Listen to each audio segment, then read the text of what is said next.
भुवनेश्वर में खबर संग्रह बेले एक वैद्युतिक गणमाध्यम महिला सांबादिका पूर्वतन मंत्री रघुनंदन दास कुकुर लगाइबा घटना नहीं राज्य सांबादिक संघ पक्षर उद्वेग प्रकाश पाई।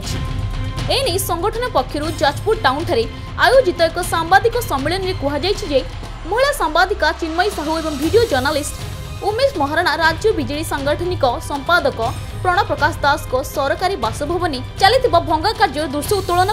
पूर्वतन मंत्री श्री रघुनंदन दास को सरकारी बासभवन परिसर को जाइतिबा बेले खबर संग्रह बेले चिन्मयी उपर कुकुर छाड़ी अभियोग होइछि। जने वरिष्ठ राजनेता तथा पूर्वतन सूचना और लोक संपर्क विभाग मंत्री श्री दास को एपरी अमानवीय आचरण को एसजीओएस ओडिशा निंदा करिछि। एते सहित घटनार निरपेक्ष तदंत करी दोषी विरोध में दृढ़ कार्यानुष्ठान दाबी करिछि संगठन। ଏହି କାର୍ଯ୍ୟକ୍ରମରେ एसयूजे ओडिशार राज्य मुख्य कार्यनिर्वाही शशि भूषण षडंगी और जाजपुर जिला शाखा सभापति सुभाष दल उपस्थित थे। देखो दीर्घ वर्ष है सांबादिक माने बड़ संकटजनक परिस्थिति गति करुँचे जे पर्यटन सांबादिक सुरक्षा आईन प्रणयन सरकार न कर सांबादिक मान प्रकार आक्रमण आरोप आक्रोश एगुड़ा सब लगी रही। तो State Union of Journalist SUJ Odisha जोटा आम संगठन आमे दीर्घ दिन धरी दाबी करी आसु सांबादिक सुरक्षा आईन प्रणयन करा जाऊ एवं सांबादिकंकर बंचिबार व्यवस्था मध्य करा जाऊ सेमानकु पेंशन भत्ता मध्य दिया जाऊ। भुवनेश्वर रे एक अतिथि भवन निर्माण करा जाऊ जेहेतु भुवनेश्वर कटक रे सबु आपनकर गणमाध्यम कार्यालय रही प्रमुख कार्यालय रही बड़ बड़ हॉस्पिटल शिक्षानुष्ठान रही। तो दूर दूरांतरू आसुवा सांबादिक माने सेठी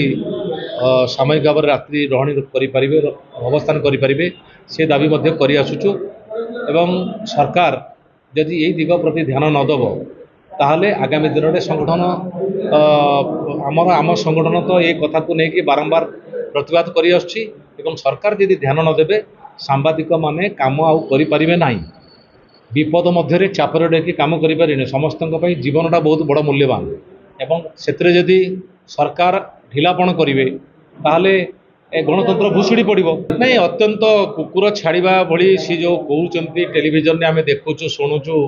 कहते हाँ मुझे छाड़ी बोली कुकुर को देखुं से चित्कार कर चिन्मयी देवी जो चित्कार कर जमापड़ी ये घटना अत्यंत गुरुतर। राज्य राजधानी जदि ये अमानवीय अत्यंत निंदनीय घटना घटे ताले आभ्यंतरीण अंचल सांबादिक माने किभली काम करुवे सहज अनुमय। तो मोर गोटे अनुरोध सरकार को यही जो घटना घटी से दृष्टांतमूलक दंड विधान हवा कथा जी जिते बड़ लोकटा होता ना कहीं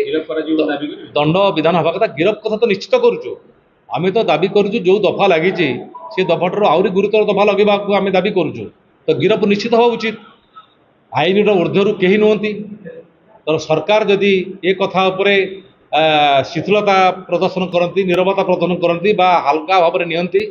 ताहले सरकार को पाई समस्या हम आगामी दिन में जे आमे सांबादिक माने सरकार सहित रही पारिबु नाही सरकार को आउ सहयोग करि पारिबनु किंतु आमे बड़ दृढ़ आशावादी ये सरकार ये दिगरे किछि निश्चित गोटे पदक्षेप नेब एवं संप्रत अभियुक्त पूर्वतन मंत्री को निश्चित गिरफ्त करा जिवो। जाजपुर कृष्ण नायक रिपोर्ट खबर ओडिशा।